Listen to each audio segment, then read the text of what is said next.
አብይ አህመድ ቲያትረኛ ነው የሚለውን ቃል ምናልባት በደንብ የሚያሳይ የአጭር ቀናት የአብይ አህመድ እንቅስቃሴ መለስ ብሎ መቃኘት የሚያስፈልግ ነው። ወለጋ ሄደና በኦሮምኛ ቋንቋ ሰሜኖቹ ሊመጡ ነው፣ ቢላዋ ገዝግዘው የኦሮሞን ህዝብ ሊያርዱ ነው።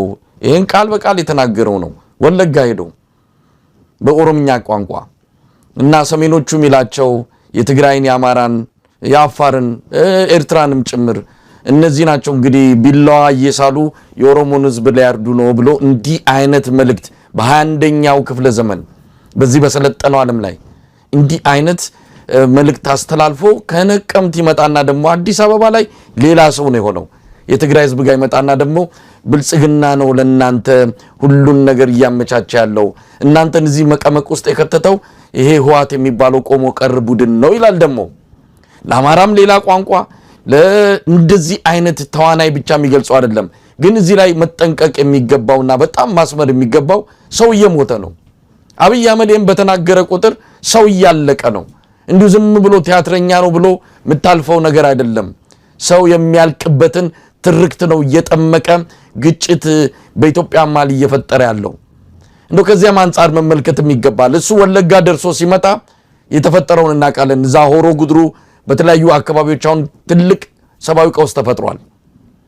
ሄዶ ከሚሴ ሄዶ ሲመጣ ከሚሴ ከእንደገና ለሁለተኛ ጊዜ አደጋ ውስጥ ነው ያለችው። መንደሮች እየተቃጠሉ ነው። እሱ እግሩ ረግጦ ሲወጣ የሚፈጠር የሚከሰት ነገር አለና እንዲሁ ዝም ብሎ ቲያትረኛ ነው እዚህም እዛም ቋንቋውን ይቀይራል፣ እንደ ጭብጨባው እንደ መድረኩ አቋሙ ይቀያየራል ብለን ምናልፈው አይደለም። ሰው እየሞተበት ስላለ ነው። እንደው በዚህ አጋጣሚ አንተም ነካክተከዋል።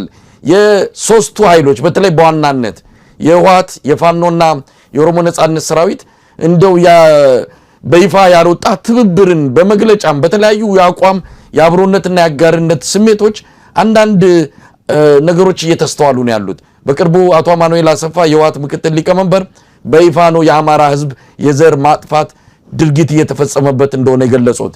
እንደውም እኛ ተባብረን ፋኖን እንድንወጋ ግብዣ ቀርቦልን እንቢ ብለናል ከብልጽግና ብሎ በይፋ ገልጾታል። የኦሮሞ ነጻነት ሰራዊት በተለያየ መልኩ የአጋርነትና የአንድነት መልእክት ያስተላልፋል። አሁን አርሲ ላይ በተፈጸመው የኦርቶዶክስ እምነት ተከታዮች ላይ ይሄን አጋርነቱን ያሳየው አማራንና ኦሮሞን ለማጋጨት የተጠመቀ ግጭት ነው። ሁላችንም ከዚህ መጠንቀቅ አለብን ብሎ ነው እንግዲህ የኦሮሞ ነጻነት ሰራዊት በይፋ የገለጸው። ይሄንን ጥምረት እንዴት ታየዋለህ? እንዲህ አይነቱ ነገር ነው አብይን የሚያስበረግገው። ይሄ ነገር ነው ከእንቅልፍ እየነሳው በየጧቱ እየወጣ በየሚዲያው እንደዚህ አይነት አቋም ያንጸባረቀ የመጣውና እንዴት ታየዋለህ? ይልቃል ትክክል ነው። ይሄ ፖለቲካሊ ኢቮልቭ እያደረገ እንደሄደና ነገሮቹ ያደጉ እንደመጡና በአመለካከት ደረጃ ይሄ ገሌምን ይለኛል ለህዝበኝነት ተብሎ የቆዩ ቁርሾች ስላሉ የፖለቲካ ልዩነት ስላሉ ይሄ ኮንስቲትዩንሲ እንዲህ ነው የሚያስብ እንደዚህ ነው የሚያስብ የሚባሉ ነገሮች አልፈው እንደሄዱና ሐቀኛ የሆነውና እውነተኛውን ነገር የመጋፈጡ ነገር በሁሉም ኃይሎች ላይ ግልጽ የሆነ መምጣቱን በግልጽ ያሳያል። ከዚህ ይሄንን ነገር ከሰሜን ኢትዮጵያ ብንጀምር በአጠቃላይ የትግራይ ህዝብም ሆነ የአማራ ህዝብ የህሉና ትግል እንዳጋጠመው የኤርትራ መንግስትና የኤርትራ ፕሬዝዳንት በይፋ በቃለ መጠይቅ ተናግረዋል። አንድ በለልኝ በራሳቸው ቴሌቪዥን በይፋ በትግራይ ህዝብም ላይ እየደረሰ ያለው በአማራ ህዝብም ላይ በኦሮሞ ህዝብ ላይ ያለው ነገር በይፋ በግልጽ ተናግረዋል። ይሄ መጀመሪያቸው ነው ያሉኝ የትግራይ ሰዎችን በይፋ በትግራይ ህዝብ ውስጥ የሚደረገውን ጭፍጨፋ አውቅና ሰጠው በአደባባይ ሲናገሩ የኤርትራ ፕሬዝዳንት ኢሳያስ የመጀመሪያ ጊዜ ነው። ይሄንን የምትረዳው ምንድነው? በአቋም ደረጃ በይፋ ነገሮች አቋም እየተያዘባቸው መምጣታቸው ነው የሚያሳይ ማለት ነው። እንደዚሁም ደግሞ በትግራይ በኩል ስለ አማራ ህዝብና ስለ አማራ ኤሊት አጠቃላይም በጋራ ስላሉ ችግሮች ሲነገር የነበረው እስከዛሬ በጋራ መግባባትና መተማመን ያለ ቢመስልም በይፋ የህወሓት ሊቀመንበርም የቲዲኤፍ ፋይሎችም በትግሬኛ ለኮንስቲትዩንሲያቸው ቅድም እንዳልኩ አንዱ እንዲሰማ አንዱ እንዲሰማ ልካብይ በጀርባ ስልክ ደውሎ በአደባባይ ሌላ በሌላ እንደሚሆነው ሳይሆን በበዓል ላይ ህዝብ በተሰበሰበበት ላይ በትግሬኛ ቋንቋ ከሊቅ እስከ ደቂቅ ከገጠር እስከ ከተማ በሚሰማው ቋንቋ የአማራ ኤሊትንም እየወሰደ ባለው አቋም እንዳደረገ በአማራ ህዝብም ላይ እየደረሰ ያለውን ጭፍጨፋ እንደሚያደርግ ትግሉንም እንዲያጠናክር የትግራይ ኃይሎች በአደባባይ በተወካዮቻቸው በይፋ ተናግረዋል። ይሄ በዚህ ደረጃ አይተነው አናውቅም። ይሄንን እንግዲህ እንዴት ነው የምትረዳው ካልከኝ እየየም ሲደላ ነው። ልዩነት ስለሌለ አይደለም፣ እልህ ስለሌለ አይደለም፣ ፉክክር ስለሌለ አይደለም። ግን እነዛ ነገሮች ሁሉ ከአንድ ነገር ይቀድማል የሚለው ነገር በአቋም ደረጃ እየተወሰዱ መሆናቸው እንዲሁም በኦሮሚያ ውስጥ አሁን ሰሞኑን በሆነው ነገር ላይ ኦኤልኤፍ የሰጠው መግለጫ ምንም ያልተደበሰበሰ ነው። እንደዚህ የሚያደርጉ ሰዎች ጠላቶቻችን ናቸው፣ የህዝብ ጠላት ናቸው፣ ተቃዋሚም አይደሉም፣ እንኳን ከኛ ለሰው ወገን ሊሆኑ አረመኔዎች ናቸው፣ ከሰው አይቆጠሩም፣ የፖለቲካ ፍላጎት ያላቸው አይደሉም። ይሄን የሚያደርጉ ሰዎች ወደፊት የሆነውን ህጋዊ ጥያቄዎቻችንን ሁሉ የሚያደበዘዙ ጠላቶቻችን ናቸው ብሎ ነው። እስካሁን ጊዜ ድረስ ግን እንደዚህ ብሎ መናገር አማራ ሲሞት ወይም ደግሞ ኦርቶዶክስ ተዋህዶ ሲሞት ይሄንን መናገር በኮንስቲቲዩንሲ ውስጥ ያስጠላኝ ሆኖ አማራና ቤተክርስቲያን ይሄን ነገር የኦሮሞን ህዝብ ጨቁነው ምናምን የሚባል አስተሳሰብ አለ አይደለም። ያ ይመጣል እየተባለ እያዩ እንኳን እንደ ህዝብ የሚያዝን ሰው ቢኖር እንኳን ደፍሮ የሚናገር ሰው አልነበረም። ደፍሮ የሚናገር ሰው አልነበረም በአቋም ደረጃ ይሄ ማለት ነው። ይመርመር ይጣራ እንደዚህ እየተባለ የተደበሰበሰ መግለጫ።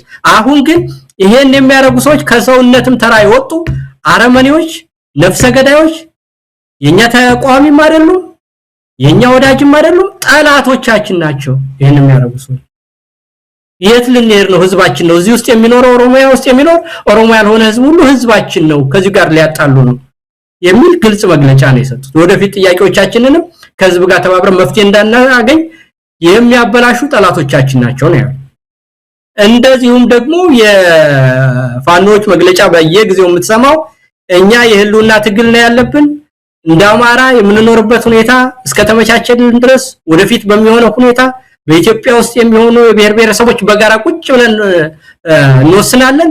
አሁን ጠላታችን ስልጣን ላይ ያለው 4 ኪሎ ያለው አብይ እንጂ ማንም ጠላታችን አይደለም። ይሄንን ለማስወገድ ከሚሰራ ጋር አይደለም ከሀገራችን ልጆች ጋር በቀጠናው ካሉ ኃይሎች ጋር ሁሉ ተባብረን እንሰራለን ብሎ በይፋ ሰጥቷል።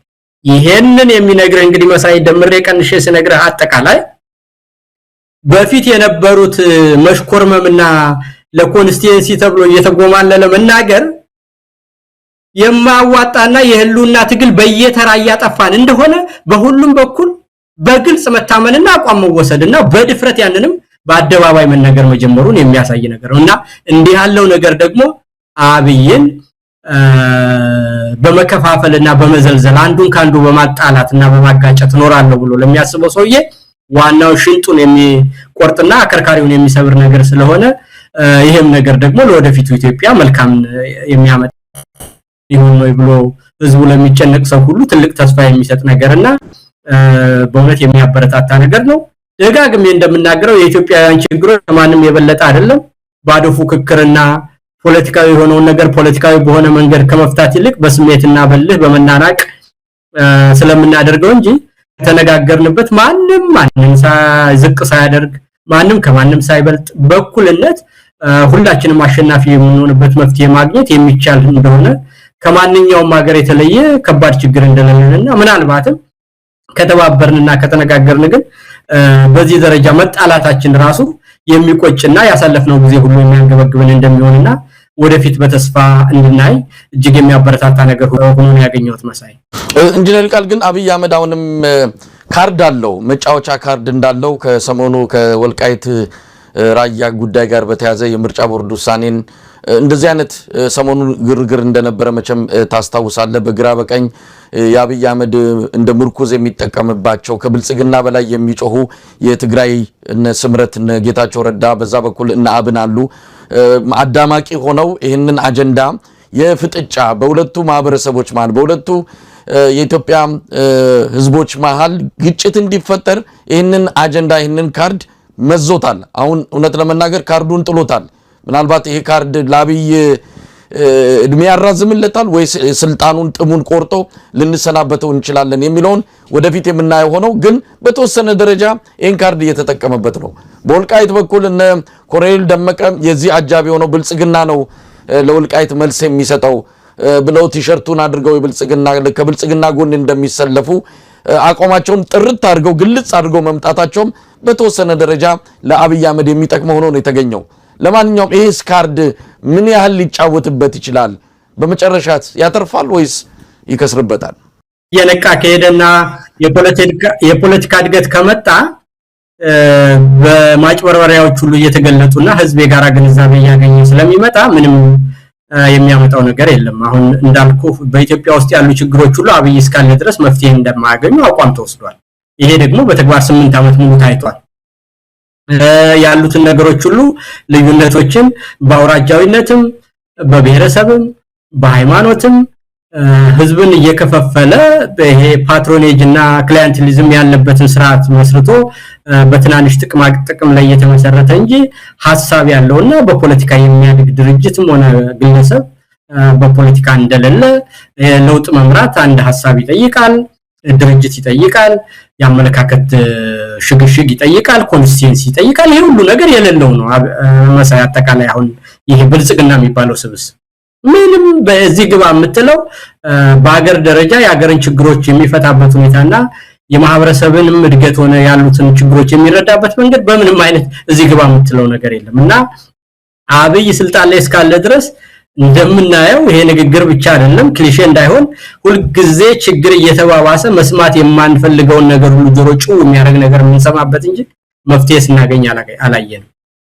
እንደገና እንደውም ምራፉን እየቀየረና ኃይል አሰላለፍ ለውጥ አድርጎ መልሶ ጦርነት ያደረ የመጣበት ሁኔታ ነው ያየነው እና የሱ ደጋፊ የሆነ ሁሉ ከቁጥጥሩ እየወጣ አጠቃላይ በአማራ የምታየው ነገር ይሄ ሁሉ የታጠቀሰው እየተፈጠረ ከትግራይ ውስጥ እንደዚህ የሆነ በኦሮሚያ እንደዚህ የሆነ ያ በድንበር አካባቢ ያሉ ነገሮችን ይዞ መጫወቻ በማድረግ እቆያለሁና ጫዋትበታለሁ የሚለው ካርድ እንዳልከው የተቃጠለ ካርድና ጊዜው ያለፈበት ነገር ስለሆነ ይሄ ደግሞ በፖለቲካ እንደተቀደመና የተደረጉት ያመለካከት ሽግሽጎች ያላሰባቸው እንደሆኑ በግልጽ የሚያሳይ ነገር ነው መሳይ። ጀነራል ምናልባት እንደው ቀደም ሲል ያነሳውት አንድ ሐሳብ ነበረ በተለይ ከአድዋ በዓል አከባበር ጋር አሁን ብልጽግና የኢትዮጵያን ሕዝብ አንቀንቅበታለሁ ከጎን ያሰልፋለሁ ብሎ የበዓሉን ታሪካዊና አጠቃላይ ገጽታ በቀየረ መልኩ አድዋ ማለት አሁን በዚህ ዘመን ላይ ይሄንን ታላቅ አፍሪካዊ ድል ዳግም ኢትዮጵያ ማምጣት ከተፈለገ አሰብን ወይም ደግሞ የባህር በር ባለቤት መደረግ አለብን ወይም ደግሞ ያንን በማምጣት ነው ልናካክስ የምንችለው አድዋ የሚደገመው ባህር በርን በማስመለስ ነው የሚል ትርክት አዘጋጅተዋል። ስለዚህ ወጣቱን በዚህ እየቀሰቀሱ ነው። ቀደም ሲልም አንተ አንስተዋል። አሁን አዳነች አቤቤ ሰሞኑን በአዳራሽ ውስጥ ወጣቶችን ሰብስባ እኛ ያድዋ ልጆች ነን ተዘግቶብን አንቀርም ብላለች። እንግዲህ ምን ያድርጉ ተዘግቶበት መፈናፈኛ ያጣ ህዝብ ሄዶ አሰብን እንዲያስመልስ በዚህም ያድዋ ልጆች ናችሁ አድዋን ደገማችሁ የሚል ታሪክ እንዲጻፍለት የተዘጋጀ አንድ አካሄድ አለ። ይሄንን የሚቃወሙትን ባዳና ባንዳ የሚል ታፔላ አዘጋጅተው እሱን እየለጠፉ ነው። ይሄንን ፊልድ ማርሻል ብርሃኑ ጁላም በዚሁ በአድዋ በዓል አከባበር ላይ ተናግሮታል። ያው የአድዋ በዓል አሁን ከህዝብ ተነጥቆ ለመከላከያ ተሰጥቶታል። የህዝብ በዓል መሆኑ ቀርቶ የብልጽግና በዓል ሆኗል። ስለዚህ ይሄንን አጋጣሚ የአድዋን በዓል ከአሰብ ማስመለስ ከባህር በር ወደ ኢትዮጵያ ማምጣት ጋር አያይዘው ከዚህ ውጭ ያሉትን ሰዎች እንደዚሁ የሚወርፉበት የነሱ ደጋፊዎች ብቻ ሳይሆኑ በዙሪያቸው ያሉ ምንጣፍ ጎታች ፓርቲዎችም ጭምር አሰብን ወይም ደግሞ የባህር በርን የማይጠይቅ የፖለቲካ ፓርቲም ካለ ከፓርቲነት መሰረዝ አለበት እስከማለት የደረሱበት ሁኔታ ነው አሁን ያለንበት የሚያሳየው። ለማንኛውም ይሄን እንዴታዩዋለ ወጣቱን እየቀሰቀሱበት ነው። ባህር በር ማግኘት ከአድዋ ድል ጋር የሚስተካከል ድል ነው። እንግዲህ የአድዋ ድል የወረራን የመመከት ነው። አሁን እናደርጋለን የሚሉት ደግሞ ወረራ መፈጸም ነው። የሚገናኝም አይደለም። የበዓሉን ስሜት የበዓሉን አጠቃላይ ታሪካዊና አብዛኛውን ሁኔታ የሚያጠፋ አካሄድ ነው የተያያዙትና ከዚህ አንፃርስ ወጣቱ ምን ማድረግ አለበት? ምን ማለት ይቻላል? እንደው ኢንጂነር ይልቃል ይሄ በእውነት ከጠየቀኝ አይደለም መሳይ እንትን አይለኝም። ምክንያቱም አሁን በኢትዮጵያ ውስጥ ያለው ኢትዮጵያ ናሽናሊዝም ሳይሆን አይደንቲቲ ፖለቲክስን ሰማይ ደርሶ ደግሞ በአይደንቲቲ ፖለቲክስ እና ሌላኛው ናሽናሊዝምን ጠፍቶ የመጣ ነገር ስለሆነና አሁን በኢትዮጵያ ቦዲ ፖለቲክስ ውስጥ ያለው ነገር ሌላ ነውና ሁለተኛ ነገር በፖለቲካ ደረጃ ስታየው ተደጋጋሚ እንዳለው አንድ ሀገርን ሌላው ሀገር ወሮ በቁጥጥር ስር መዋልና ቦታ መንጠቅ በምንም አይነት በአውሮፕላንና በአየር በመደብደብ የሚገኝ ነገር እንዳልሆነ በቪየትናም አሜሪካ የሆነውን ነገር ደጋግመን ተናግረናል። በአፍጋኒስታን 20 ዓመት ቆይተው የሆነውን ነገር ሁሉ አይተን ያለ ነገር ነው። በሌላው ግን ደግሞ በዛኛው በኩል የህልውና ትግል ሲሆንና ናሽናሊዝም ሲሆን የማይቻል ነው። ኢትዮጵያ ውስጥ ደግሞ አሁን ባለው ቦዲ ፖለቲክስ ውስጥ ያለው ነገር የአይደንቲቲ ፖለቲክስ እንጂ ኢትዮጵያ ናሽናሊዝም አይደለም እና ባንዳነትና ባዳነት የሚለው ከሆነ እኔ ከና አብይ ጋራ አርበኝነት እንደና አብይና እንደና ዳነች ከሆነ ነው የለውበትም ማለት ነው። በዚህ ዘመን ባዳና ባንዳ ከሚባለው ወገን መሆን ነው የምፈልግ እኔ ማለት ነው። አሁን በግልጽ ከነገርከኝ ማለት ነውና እኔ ከና አብይ ጋራ የሀገርን ልጆች መካድ የአማራን ህዝብ በድሮን መጨፍጨፍ የትግራይን ህዝብ በረሃብ መግደል የኦሮሞን ህዝብ አጠቃላይ በሳት መለብለብ ሁሉንም ነገር አሳልፎ ለዓለም አቀፍ ተቋማት ሰጥቶ ህዝብን በኑሮ ውድነት ማሰቃየት ዳህንና ድሆችን አላያችሁ ማለት የሀገር ህዝብ በየጊዜው ሲጨፈጨፍና ሲሞት አላየሁም አልሰማሁም ማለት ከሆነ አርበኝነት ለነሱ ይሄ በዛ ደረጃ ባለው ትርጉምና አርበኝነት ውስጥ እኛ ያለንበትም ማለት ነውና እኛ ከኢትዮጵያ ህዝብ ጎን ነን፣ ከሚጨፈጨፈው ህዝብ ጎን ነን፣ ከትግራይ ህዝብ ጎን ነን፣ ከአማራ ህዝብ ጎን ነን፣ ከትግራይ ህዝብ ጎን ነን፣ ከአጠቃላይ ከኢትዮጵያ ህዝብ ጎን ነን ያለነው።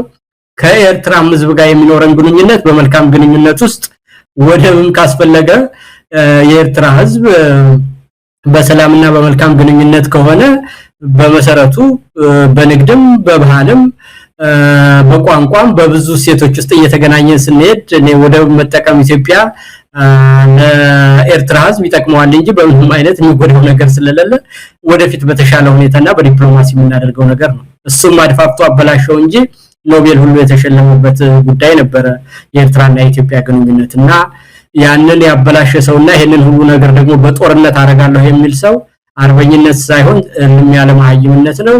በኢትዮጵያ ነባራዊ ሁኔታ ውስጥ ከትግራይ ህዝብ ጋር ተጣልቶ ከአማራ ህዝብ ጋር ተጣልቶ ከኦሮሞ ህዝብ ጋር ተጣልቶ አጠቃላይ ኢትዮጵያውያንን ሁሉ በኢኮኖሚ እየደቀቀ ሌላ ሀገር ወራለሁ የሚል ካለ በታሪክ ውስጥ ምናልባትም የመጨረሻው አስቂኝ ሰው ተብሎ ቀደም እንዳልኩ ይሄ አሁን ያለንበት ሁኔታ በአጋጣሚ እሱ በታሪክ ወንበሩ ላይ ይቀመጥ እንጂ ኢትዮጵያ በነውጥ ላይ እየተናጠች ስለሆነ በፖለቲካል ዲኬ እየተፈጠረ ስለሆነ ብልጽግና ሆነ አብይ የዛ ብስባሽ ነገር ደግሞ ባህሪ ሁሉ መገለጫዎቹ ሁሉ እንደዚህ ናቸው።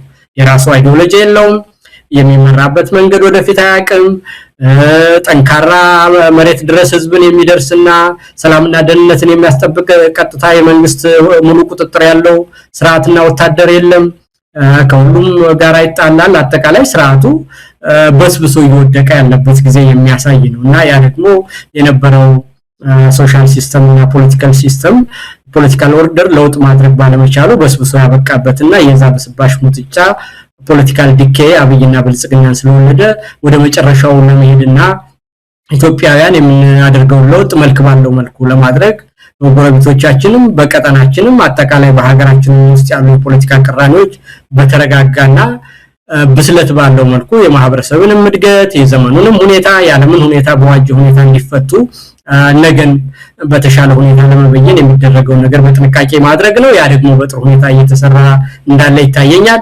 የእሱን ንግግርና የሰሞኑ እንትን እንደው የማይጣጣምና የማይገናኝ ለዛም የሚወዳደር ባይሆንም የደርግ መንግስት ወደ መጨረሻው ጊዜ የሚያደርገው አይነት በየሰፈሩ ያለውን ሰው ሁሉ ታጠቁ ያለ የሚናገርበት ተማሪዎችን ሁሉ የትምህርት ቤት ልጆችን ሁሉ ወደ ጦርነት የሚባልበትና መጨረሻ ላይ ሁሉም ነገር የተፈታበት ዘመንና ጫፍ ላይ የደረስንበት ጊዜ የሚመስል ነው ማየውና እኔ የሚታለል አለ ብዬ አላስብም።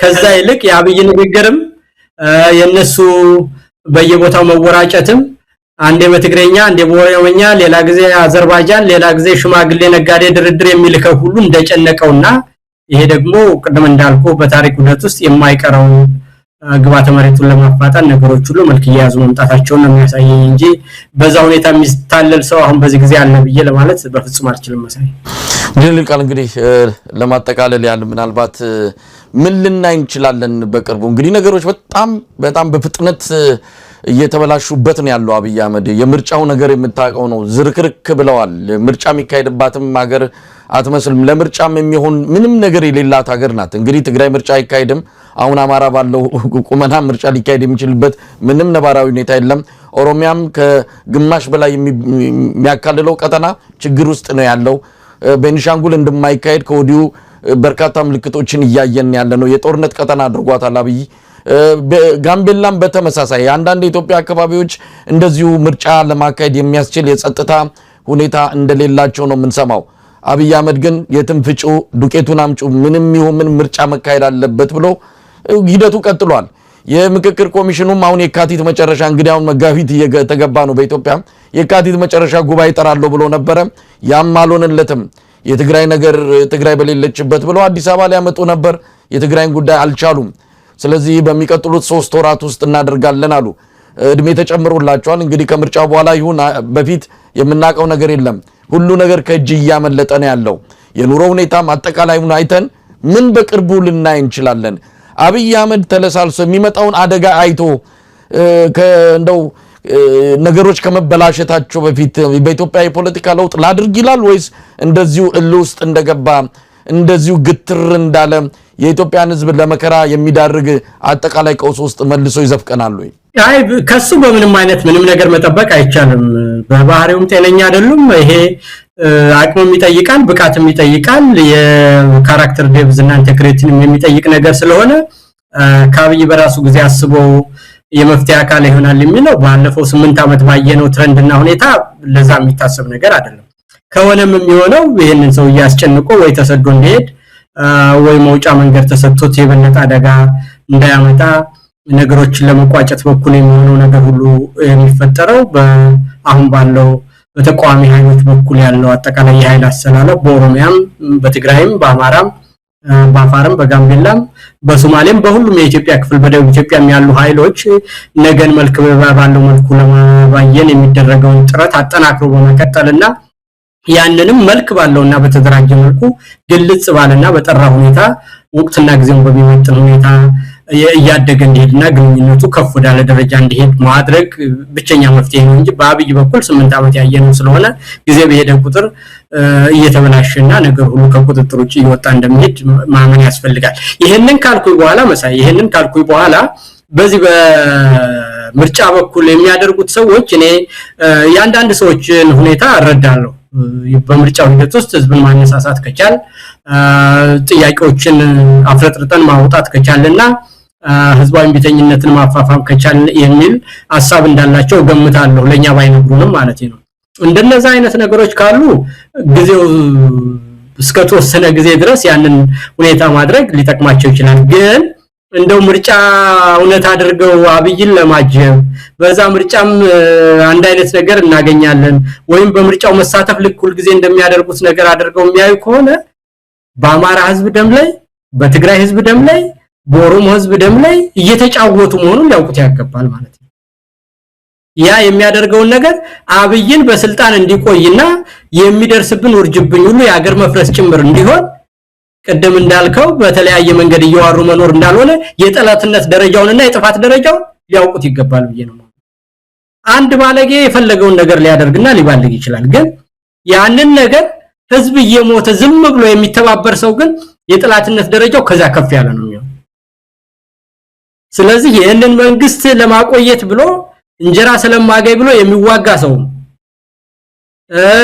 አብይን ለመሞሸር የሚደርሰው ጥፋት የሚደርሰው የቦምብ ውርጅብኝ ትምህርት ቤት የማይሄዱ ህፃናት የተፈጠረው ነገር የደረሰው የኢኮኖሚ ቀውስ በቀጠና ሁሉ የደረሰውን ነገር እንዲቀጥል ለማድረግ ተጋብተው የሚያደርጉ ሰዎች ሁሉ የሚያደርጉትን ነገር እንደው ግለሰቦችንና አንዳንድ ሰዎች ጋር ባላቸው ሽኩቻ ብቻ ያሰቡ እንደ ከህዝብና ከሀገር ጋር በተቃራኒው ተሰልፈው ያንን የመከራ ዘመን ለማራዘም ይሄንን ሰውዬ እየደገፉ እንደሆነ እንዲያውቁት ያስፈልጋል ልክ ቀደም ነገታቸውን እንደተናገርኩት ማለት ነው መተው አብይ ጋር ተደብቀው እድሜ ልኩን የኖራቸውን ሰዎችና ያን ሁሉ ሰው ካስጨፈጨፈው በኋላ ኋላ ቀር እያለ ይሳደባል። አሁን እዚህ መጥቶ ማለት አብይ ጋር ሲሆን የዋት ኋላ ቀርነት ለሱ ተገለጠለት ዛሬ ማለት አሁንም ደግሞ የአማራ ህዝብ የሁሉ በደል ደርሶበታል ሲሉ ኑሮ ዛሬ ሲጨፈጨፍ ኑሮ ከአብይ ጋር ተሰልፌ ምርጫ አድርጌ መፍትሄ ያመጣለሁ ብሎ የሚል ሰው በአማራ ህዝብ ደም እየቀለደ እንደሆነ ይሄ የሚጣሉትን በፖለቲካ ሽኩቻ ላይ የተጋቡትን ከህዝብ ጋር አንድ አድርገው እንዳያዩት የግለሰብ ጉዳይ አይደለም። ከሚጠሉት ሰው ጋር አይደለም። እገሌ መሪ ሆኖ ወይ ከሚል አይደለም። የመንደር ሽኩቻ አይደለም።